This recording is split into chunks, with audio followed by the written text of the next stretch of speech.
Welcome to Success Point. Today we'll discuss APSC CCE 2023 GS paper 2 Quant and Reasoning part 1. So let's read the first question. From the given options, find the pair which is similar to the pair 8 and 4. Solution. ইয়াত কি কৈছে আমি এটা pair বিচাৰিব লাগিব যোনটো 8 আৰু 8 আৰু 4 নিচিনা সিমিলাৰ হয় একে হয় 8 আৰু 4 কি ৰিলেশ্যন আছে প্ৰথমে এইটো চাব লাগিব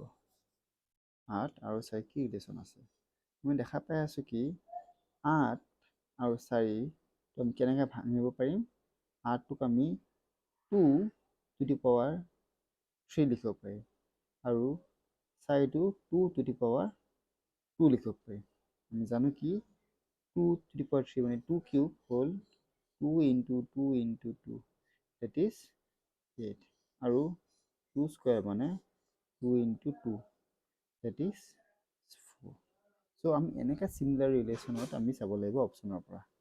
অপচন নম্বৰ 1 যদি আমি চাও 27 আৰু 9 27 আমি ভাগ কৰিব পাৰিম এনেকা কিউবত চাও 3 কিমান হলে কিউব হলে 27 হ'ব 3 কিউব হলে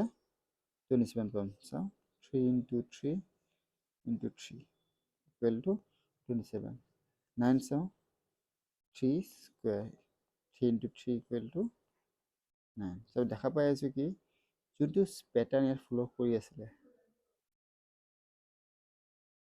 যোনটো প্যাটাৰ্ন ইয়াত ফলো কৰি আছে 2 কিউব আৰু 2 স্কয়াৰ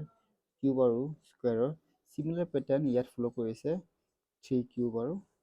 3 স্কয়াৰ so আমি ক'ব পাৰিম কি option number A is the correct answer আমি চাম বাকি কেইটা অপচন কেইটা কেনেকৈ আছে 416 और 32 416 हम জানো কি 8 ৰ কিউব হয় কিন্তু 32 কিউব নহয় বা স্কয়াৰো নহয় কাৰো তো এইটো आंसर অপচন ভুল হ'ব 72 ইয়াত কিউবো নাই আৰু স্কয়াৰো নাই এইটো অপচন ভুল অপচন ডি 45 5 ইয়াত কিউব নাই স্কয়াৰো নাই এইটো ভুল সো কোৱেশ্চন নম্বৰ 15 ৰ आंसर হ'ব ডি এ হ'ব